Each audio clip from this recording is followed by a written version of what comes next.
Hi everyone, welcome to RnP Cricket Insights, yet another podcast. So this one of our weekly episodes. From this time around, there will be a slight different to our structure of the weekly episode. Going forward, we will be having three segments again. But we are going to take out the memory segment from this particular episode, and the memory item will be a specific upload or specific video going forward for you all. When it comes to this particular episode, so as usual, this episode will consist of the around the world cricket, and also we are going to discuss about a newbie or an emerging player underneath the rookie on the block segment.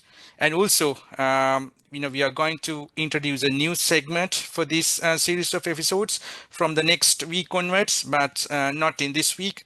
So that's a curiosity I want to keep with you guys for the next week.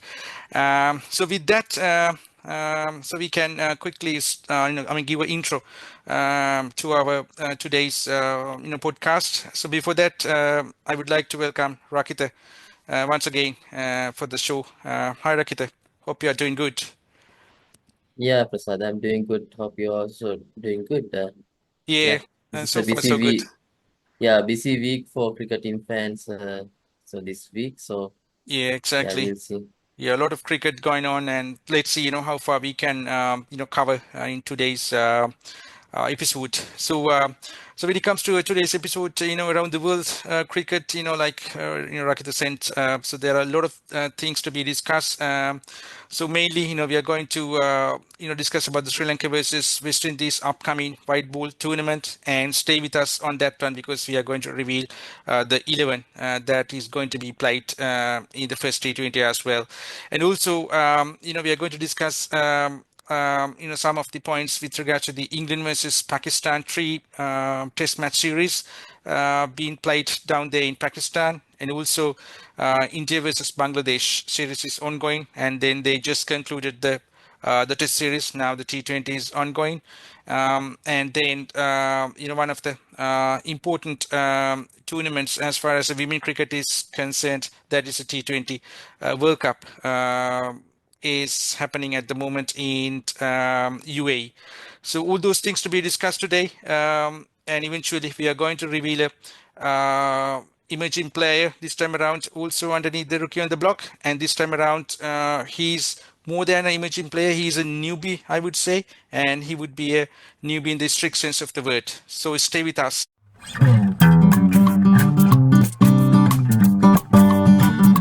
Welcome back, guys, to the Around the World Cricket.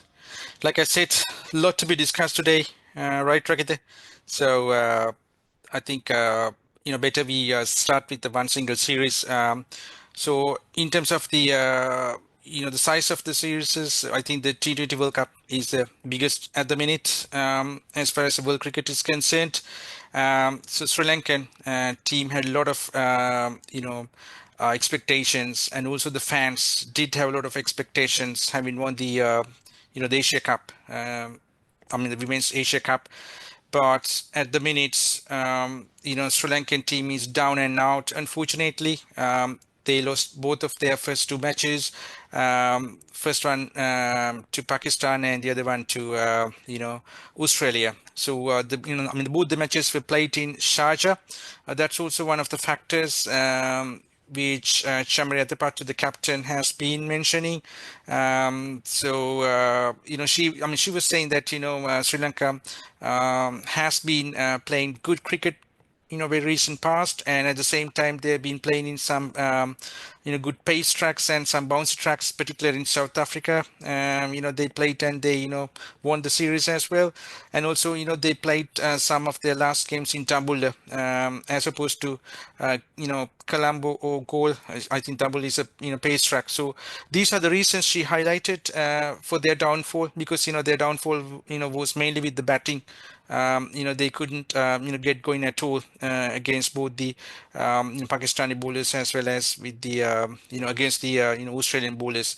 So now Sri Lanka have very light chance to go to the semis, even though they they win the next two matches, and in fact they are in the tougher group as opposed to the group B, which looks to be a bit lighter as far as the the conditions are concerned also, along with the talents in that group.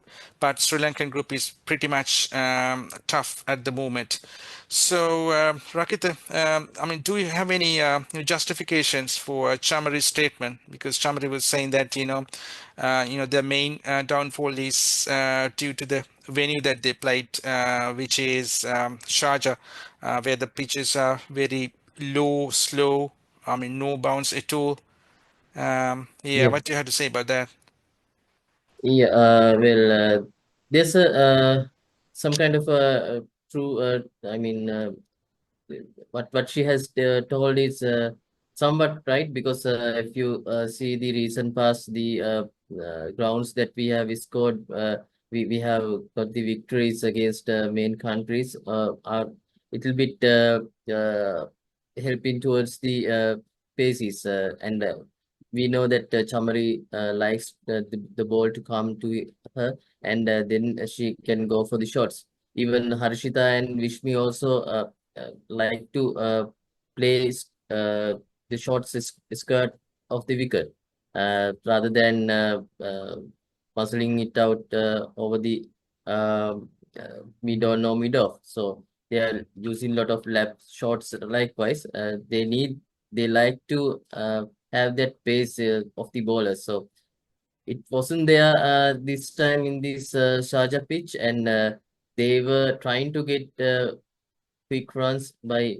trying to go for the boundary shots, but they forgot to rotate the strike uh, at a given chance. So uh, they that's what I think the main downfall is, because if you got a six each, I mean, run a ball for the at least for the power play, that would be enough in this Sharjah pitch, and we can target at least 120 or 130. So rather than going for 8 runs per over, we can set a smaller target like that, and then uh, if the things goes well, then uh, we can go for quick runs at the uh, death overs. So I think that the initial plans all are set based on the uh, uh, previous experience that the girls had playing in those sort of pitches. So I think that's one of the reasons, but that's not the only reason. And this time is the first time that our team is the women's team is going with going to a tournament with high expectations. So all the other times they were the dark horses, and uh, we didn't have any expectation on the women's team. And if one victory comes, that's be it. So we were even the fans are satisfied with that victory, and they are not expecting wonders or magics from them. But this time around, since they won the Asia Cup, so it's quite similar to what our men's team had in 2022. Similar thing happened. They were also won the Asia Cup with as a uh, dark horses, and then went to the World Cup, T20 World Cup, and then failed miserably. So same thing happened for women's team as well. We hope that the remaining two games we can win at least, and have some hopes for the semi-finals if other results going our way. But all in all, based on the oppositions that we played, we could easily uh, won the Pakistan match. So that golden opportunity was lost. So Yeah. there onwards, I think now we have to keep depending on other uh, members in the Yeah, tour. exactly. I think when it comes to the first game against Pakistan, Sri Lanka came as a favorites because Yeah, I mean, as opposed to the previous tournaments now in the last years, so Sri Lanka won against England in England, and they won against South Africa in South Africa, and also they won against New Zealand in Sri Lanka. So I mean, these are big achievements, and also then beating all the Asian nations and winning the Asia Cup. So this is like a massive achievement, and they came to this tournament similar to what Sri Lankan men's team back in 1996 or 1995, I would say. But yeah, I think Chamri's reason is fine, I would say, but it is not an excuse for sure, because they knew that they are going to play in Sharjah ever since I mean the ICC ruled out Bangladesh as a venue for this series, and then when it comes to Sharjah, it's not a new thing for Sri Lankan cricket. All this time, because Sri Lankan men's team have been playing there for last 30 years or so. So yeah, I mean, no excuses at all. And also, I think Chamari didn't highlight that one as, I mean, as an excuse, but she just wanted to highlight that, the way that they practice. But now, all you can do is that just expecting them to win the next two matches and to avoid playing the qualifiers in the next time around. So that's the least that we can expect. But if we get a chance to play the semi-finals in this tournament, that's a bonus from here on. So yeah, so let's hope they will do better in the upcoming games, even though they are going to be really, really challengeable and tough, particularly against India. So with that, I think we can go to the next series, which is happening at the minute. That is England versus Pakistan, and England is a team which is touring Pakistan inside 2 years. Out of all the nations in the world. And I think England have been playing a lot of test matches now. I mean, more than any other team in the world, I would say. Actually, the first test match got started today. So both the test matches, I mean, initial two test matches are going to be played in Multan, and then the next one and the last one is going to be played in Rawalpindi. I think they expected to have some even tracks, and of course we saw that the tracks are pretty much even and pretty much batting friendly. I mean, having looked at the surfaces, and at the same time, they batted really well. I think Shan Masood today, having won the toss, he played like kind of baseball cricket. He scored a 150 in no time.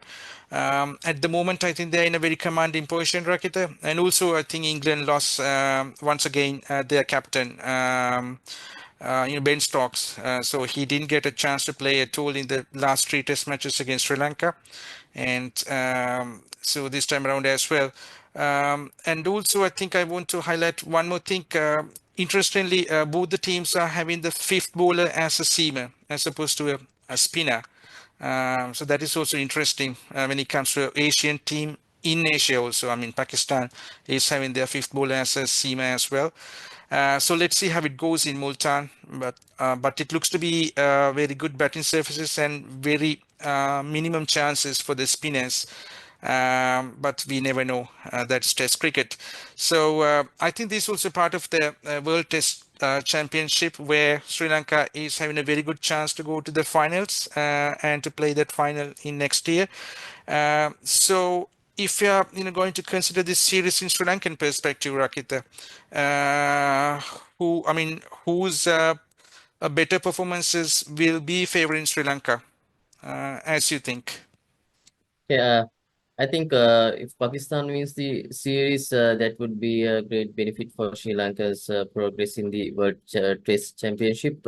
Even though the England's chance of reaching the finals is also a bit slimmer than Sri Lanka, so we have that upper hand. But all in all, by releasing one of the contestant from the race to finals would be a good thing for Sri Lanka. So I think in the race now, New Zealand, South Africa, Sri Lanka, Australia going to compete to the final spot. I think India's spot is again guaranteed, given that the the tournament, the test tour of Australia is there, but they can expect uh, more favorable results with the way that they have been playing in Australia in the recent tours. But cricket is a funny game. Even Sri Lanka, or Australia, or any other country could reach the finals. But I think in this series perspective, Pakistan's victory, it's what we need from Sri Lanka's point of view. And they have Yeah. started the series well, but we can't guarantee the form of Pakistan. So they could collapse even in the last session of a test match as well. So uh, we can't tell who's going to take the upper hand until the first innings is ended by the both teams. So we'll see how tomorrow the England team and the and Pakistan how they uh, complete their first innings, and then whether England is also apply the same kind of aggression in batting and trying to take the upper hand. Yeah, Prasad. So other than that, I think from your uh, opinion, I'd like to know that who has the actual real chance of winning this series. So not from Sri Lanka's perspective, but given the recent form and the analysis that you are doing on recent some players and the conditions. So what is your opinion on who has the great chance of winning this test series? Yeah, I think, I mean, England went there as a favorites. I mean, there's no hesitation of that, particularly because they lost I'm sorry, they won the last series against Pakistan in Pakistan inside 2 years' time. And also, I think they are ranked higher than Pakistan also. And also, I think in these kind of tracks, because these, I mean, all these tracks yeah, reminds me 2008, 2009, where Sri Lanka played for the last time in Pakistan before the bomb blast. Those were like dead pitches. Nothing was happening. So I see something similar to that here. That's where I think Joe Root, Harry Brooks, those kind of great players will come into play, and then they can take the game away from Pakistan as well, regardless of their on the pace attack. Because when it comes to Pakistan's pace attack, also they are down and out, because we know what happened for them against Bangladesh on their home soil. They couldn't do a lot at all. So Shine Shah, Freddie, I mean, coming back to the Test cricket in this series with a big name, but with a less confident. So all these things. I mean, we all know that how Gus Atkinson played in the last Test series, and today also he took a wicket in this nothing track. I think he can be really crucial with his accuracy, regardless of the conditions. So that's why I always say that we should definitely play with Milan Ratnaik as well, because he is also something similar to him, where he keeps hitting the same area over and over again, even though Milan doesn't have that the similar pace as but I mean, so Gus Atkinson would be a I mean, a great candidate as well to take more wickets. So by considering all these things, still Pakistan are playing well, and they are I mean, they have started really well. But unfortunately, Baba Assam is not in the form at all. But I saw that Shan Masood and then Saud Shakir, one of the greatest players at the moment in the world cricket, along with Kamidu, Manas Labuschagne. So he's in that caliber. There's no hesitation of that. So, and also I think, they are premier wicket keeper, so we can't forget him at all. So this is going to be a very even contest, and Pakistan do have their home advantage, but still, my money is England, with the way that they've been playing, the cricket in Asia also, because if Joe Root is set, I think it's hard to get him out, and also he is a very good contender to hit the highest runs in this calendar year. he has that opportunity. So I think he will collect more runs in this series as well. So yeah, I'll go with England for this series as well, Rakita. So yeah, so it's going to be a good cricket down there in Pakistan, and at the same time, in the same region, we've been seeing some good, interesting cricket. India versus Bangladesh, another two neighboring countries are playing together, and Test series got concluded, right? India won that one comprehensively 2-0, but as far as the second match is concerned, and as far as the way that they played, I mean, they gave a new dimension to the Test cricket. So that is not baseball. That is more than that, Rakita. So what do you have to say about that Test cricket, where that I think they won the game in just a quick session or something? Um, Yeah, yeah, it's a ultra baseball. yeah, So they, I think, 2 days washed out due to the heavy rain, and the first day is also only one session they were allowed to play. So within 3 sessions, I think, the match is concluded. It's in no time. Uh, since Bangladesh completed their first innings for 233, then there onwards India raced towards 285. So I think they have broken all the records for fastest 50 by a team, fastest 100 by a team, fast 150, 200, 250.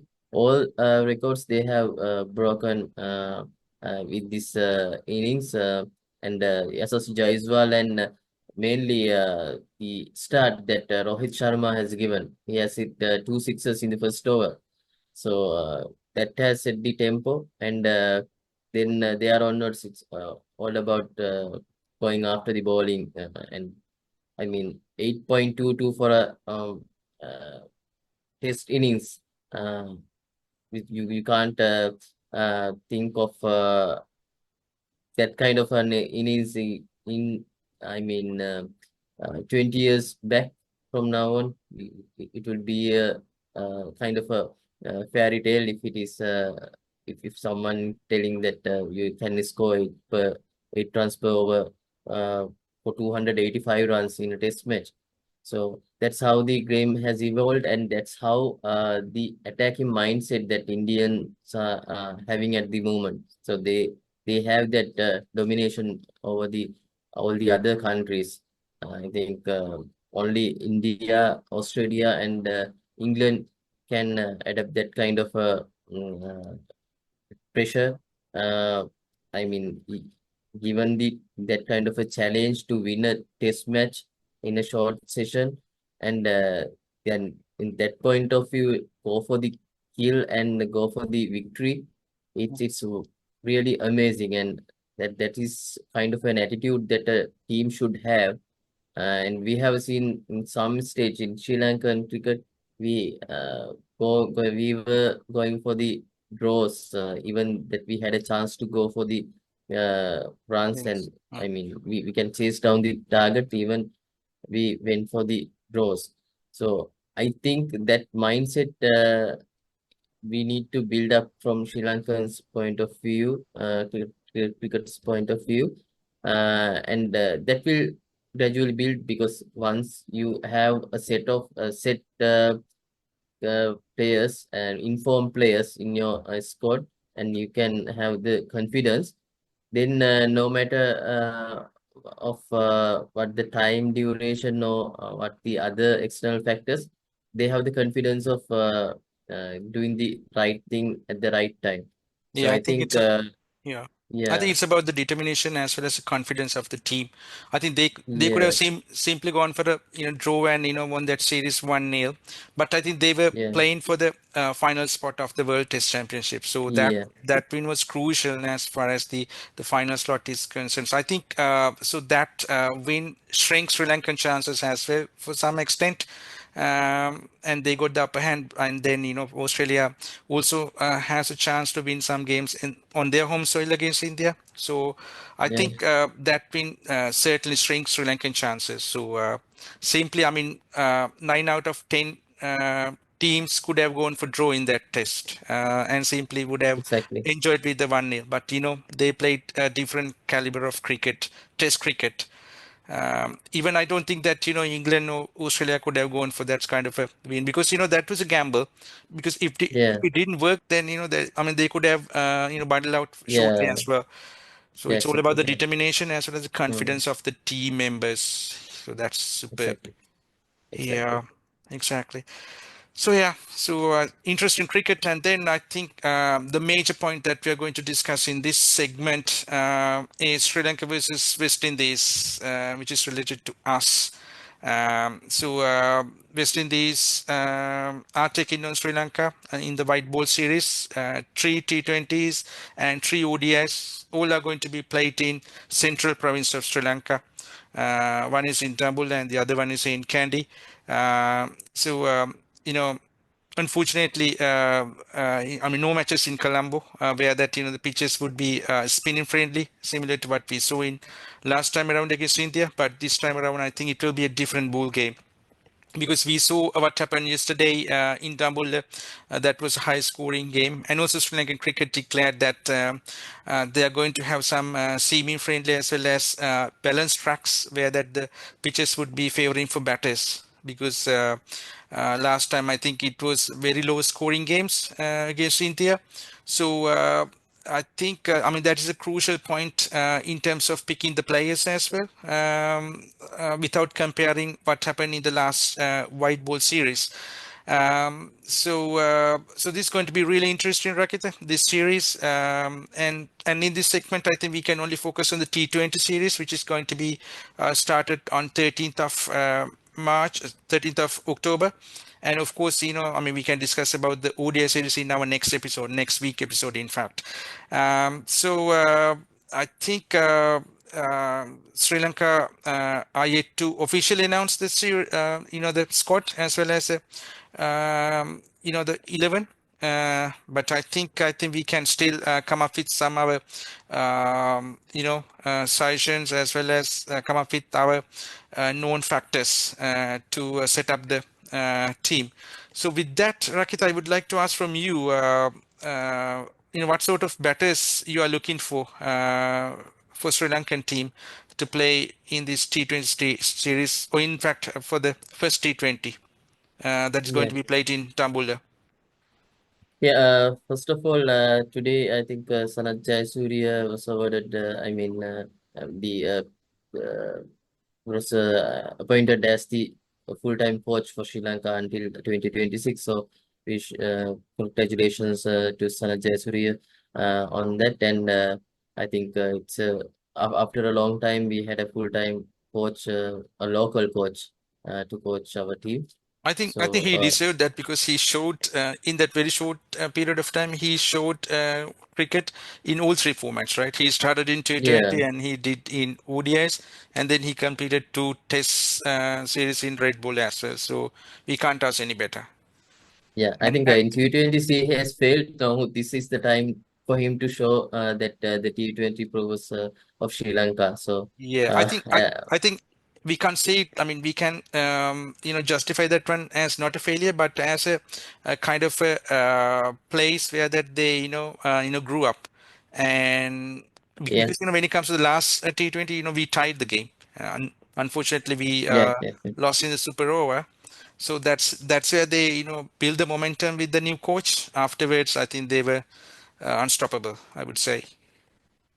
Yeah. So I think West Indies is kind of a that I think we are going as the favorite for this tournament. So if we lose the tournament, it will be a kind of a shock for the Sri Lankans, because given that the West Indies team is also lacking few star players like Nicholas Puran and few other Andrew Russell and a few other players.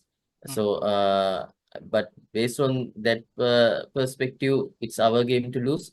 But for the question that you have asked from me about the batters, so we have Pathum and Kusal Mendis as the permanent openers.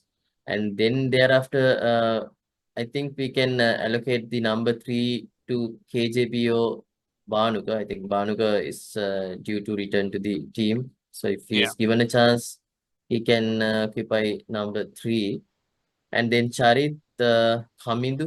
I don't know whether they are going to stick to Kamindu for T20s for long, but since he's done nothing wrong in any of the formats, so he should be given a chance.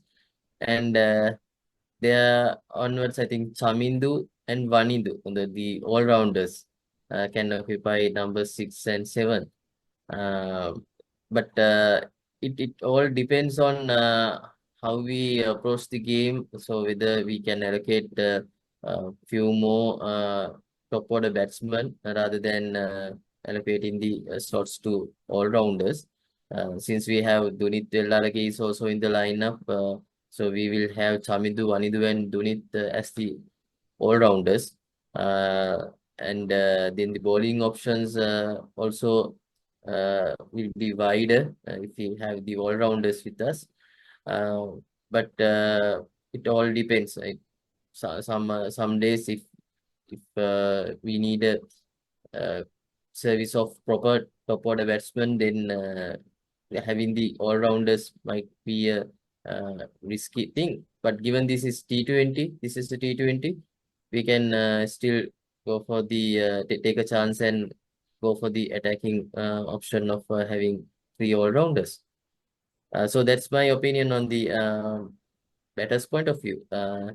So Prasad, what about your bowling expectations from Sri Lankan team? Who are the bowling unit that we should have?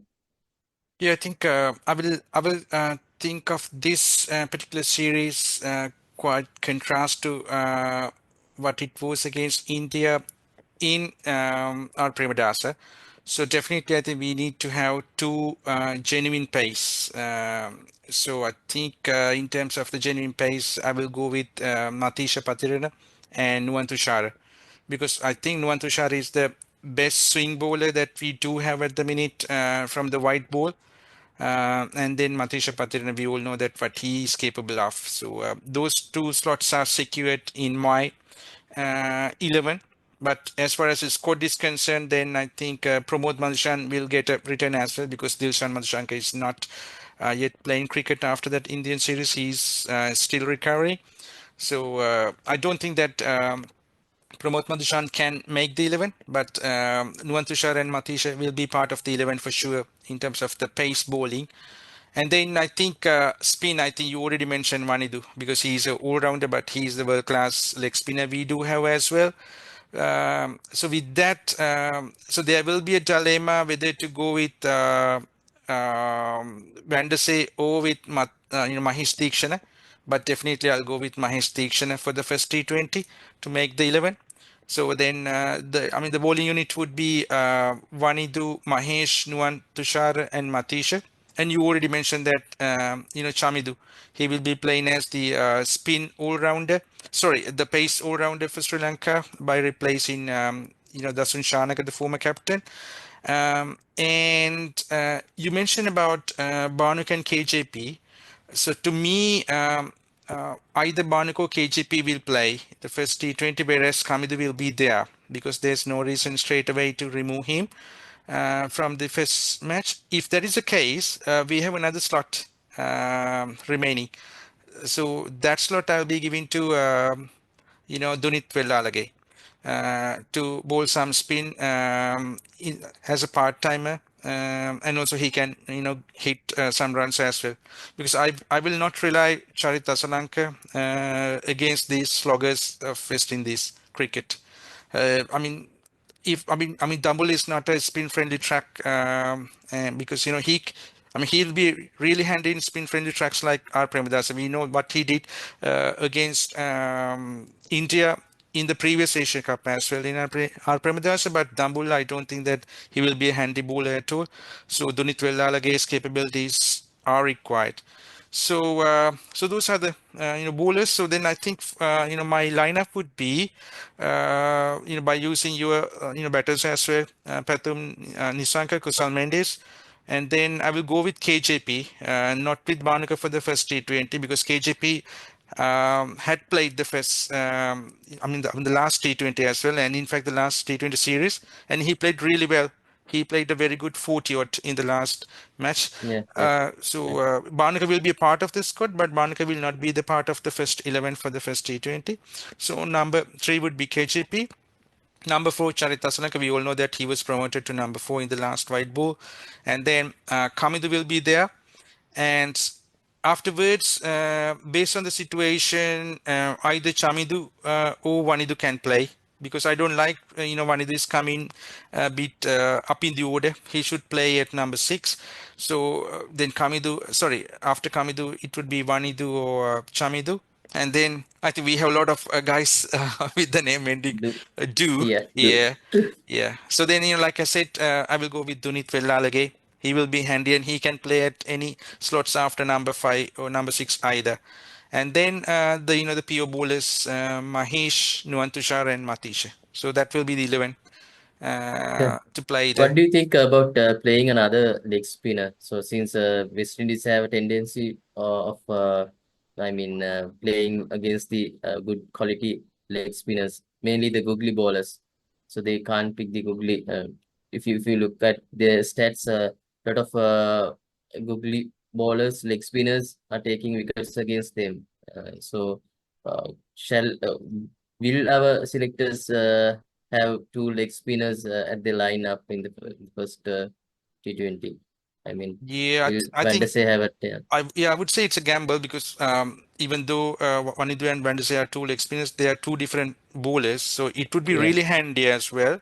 But as far as the team composure is concerned and the balance is concerned, I wouldn't go with that option. I would have gone with that option if the match was played in Golo or Premadas. But this is going to be a completely different scenario. I think in such situations, Mahesh Theekshana can do wonders with that, quick balls, and then he can also, turn the ball away from the right-handers as well, similar to a leg spinner. So I think for the first match they will not go with Van der Sar to have two wrist spinners, two genuine wrist spinners. But it could have been a good ploy in a very slow, low track. In the two venues or in a venue like Sharjah. But we don't have such a venue to be played white ball cricket in this series at all. So I think they are going to have some balanced tournament this time around, because I think if we did prepare some pitches similar to Indian series, then there could not have been any contest at all with West Indies, which is not a good batting team at all against Spain. So I think Sri Lankan cricket wanted to have some contest. That's why they went to these venues rather than focusing on easy wins. So yeah, so due to that reason, Rakita, I don't think that we can have that option. So yeah, but yes, let's see what will happen. But yeah, this would be the 11 we are saying. But Sri Lankan cricket selectors can take some gambles in the last day either. Otherwise, 95% this would be the team, as we do say. So it's open to you guys to declare as well. So let's see. Let's wait for another 4 or 5 days to see the match and to see the 11 as well. So yeah, I think it has been a very long segment. So with that, I think we can wrap up this segment and we can quickly go to the next segment.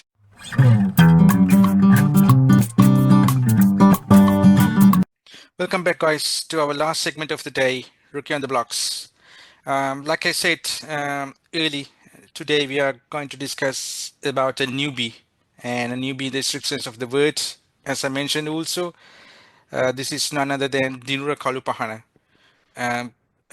kind of a player who emerged as under 15 and then under 17 and then under 19, and finally he went to lead the Sri Lankan under 19 team as well. So Dinur Kalupahana is a kind of a attribute where we can compare him with Angelo Matthews 20 years back. He possesses all the attributes that Angelo Matthews did have, and how Angelo Matthews served Sri Lankan cricket is being done by DINURA KALUPAHANA up to this point in time, because he is a versatile player and he has a lot of enthusiasm, encouragement from his all the cricket coaches right from his childhood, and I think he's a star to be watched out for years to come, Rakita. I think Rakita, so you have been also following him for a couple of years time, and I think he was kind of a star for Sri Lanka in the last under 19 World Cup as well. So Rakita, have you gone through his recent past scores and stats, and what do you have to highlight about him to our viewers? Yeah, from DINURA's point of view, he has captained Sri Lankan team when we toured the under 19 team to England, and he has performed there very well in the young youth test match. One of the test matches, he has scored a century. And the other one as well, he has scored 40 runs in the second innings. So all in all, he did pretty good job in the batting perspective, although uh, he couldn't do much with the ball in those two test matches. But in the ODI, as against the England under 19, uh, he has bowled well. He's one of the matches he has taken 3 wickets. Likewise, but he was came to the light the spotlight when we are playing the under 19 World Cup this year in South Africa. So at that point, from the first match onwards, he was uh, he was the main highlight for Sri Lankan team, and he has performed really well in both bat and ball. So from the World Cup concluded, the under 19 World Cup concluded this year. He has scored 196 runs in 5 innings with the average of 39.2, and he has 3 half centuries in this in that World Cup. And in bowling perspective, also he has taken 5 wickets for 104 runs, and the best being 248, and his bowling average was 20.80. So you can see the difference between batting average and the bowling average. Is I think bowling average is doubled. The batting average is equal to the double of the bowling average at that World Cup. So that shows he's a great, genuine all-rounder.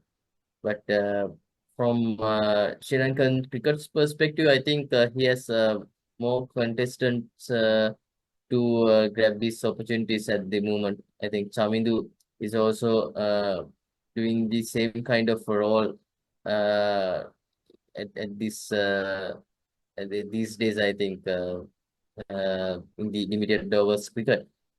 So, Prasad, so what do you think? Did do this DINURA KALUPAHANA has a chance to represent Sri Lanka in near future? If so, what is the format you would expect him to excel? Mm, Yeah, I so, think what do you think? first of all, I think he should play a few more A-team matches. I saw that he did tour with the A-team to South Africa in the last month as well, because I think he just left the school as well. I think he's still 19, because he was in England a couple of months ago as well with the under 19 team where he led the team. I think he's a super talent, because somebody's performing equally in both the departments while having the leadership skills is something phenomenal. We only had Angela Matthews in the recent past with the same qualities in international level against all the nations in any conditions, because this guy has also been doing the same thing. We saw what he did in South Africa, and Zimbabwe, soil, during the World Cup. And then he has performed really well in England and then in New Zealand as well with the under 19 teams. So which means with the contemporary players in different countries, he has led the world up to this point in time. So I think he should be fitting into number 7, similar to what Angelo Matthews and similar to what Chamid Wickramasinghe is currently playing, because he's a pace bowler, seam bowler, very accurate indeed, because he's the one who managed to break the partnerships when Sri Lanka were struggling. I mean, Sri Lanka under 19 were struggling, and at the same time, he was the only guy to bat well when the Sri Lankan the opponents were down and out. He came and batted. I mean, as if he's batting in a different pitch. So he's a super class batter. So I think he should start with number 7, because unlike Kamidu, because everybody was talking about Kamidu batting at number 7, but Kamidu is a pure batter, whereas this guy is a genuine all-rounder. So he should start batting at number 7, I would say, to A team first up, and then we never know, the other guys who are playing in the national teams form will be deteriorated. So maybe Chamida will be now Chamida is playing at the moment currently, but this guy can challenge him. So always good to Yeah, have it's a challenge. healthy Yeah, competition. So yeah, that's what we exactly. need as a Sri Lankan cricket. Yeah, Yeah. exactly. So I would go with him for the white ball cricket first up, if we are going to consider him for the national side initially. So afterwards, I think he would be very good red ball cricket as well, but he has to play a lot of first class cricket to do that, because Sri Lankan cricket saw the skills and the potential of Kamidu Mendes from age 17, where Sri Lankan cricket managed him while playing for the school as well, but he was not a star in his early days having left the school. So he gained that everything having played in first class cricket. So likewise, this bloke should play first class cricket at least for 2 years to polish his skills, polish his attributes. Then I think he can play the red ball as well. But if we are going to be, if he's going to be considered immediately for the national side, then I think he should play the ODI format at number 7, I would say, to compete with Chamidu and Dasun Shanak, I would say either. So yeah, that's where I see him. So I think this is a very good, a competition that we do have at the minute, because we had Angelo Matthews, Tisser Pereira, the guys in similar attributes to Sri Lankan cricket. So this is another bloke coming in the ranks for the country. So let's hope he will do well for the country, and let's wish him all the best, Rakita, in this program as well. He's our rookie on the block today, DINURA KALUPAHANA. So I think with that, I think we can conclude the session and conclude the episode as well. So we hope that we brought to you a lot of cricket details, cricket analysis today, because we had to cover a lot of stuff. We hope to be with you guys tomorrow, day after tomorrow, with our other new video upload, which is totally discussing about the memory that we are going to reveal. So that will be a separate video upload going forward to you all. And when it comes to this particular episode series, we will be adding a new segment, which is going to be revealed on the next week with that segment itself. So stay with us, and always we appreciate your support to move forward in this channel. So we request you humbly to subscribe our channel and hit the bell icon, so that you can get all the notifications as we upload. So thank you, Rakita, once again to be with me Thank today you. as well. So it was a good session. So I hope that we as a team gave a lot of details to all of you who are real cricket fans. So thanks, guys, for watching this one again. So see you all maybe tomorrow or day after tomorrow with our other video segment. Till that, bye for now.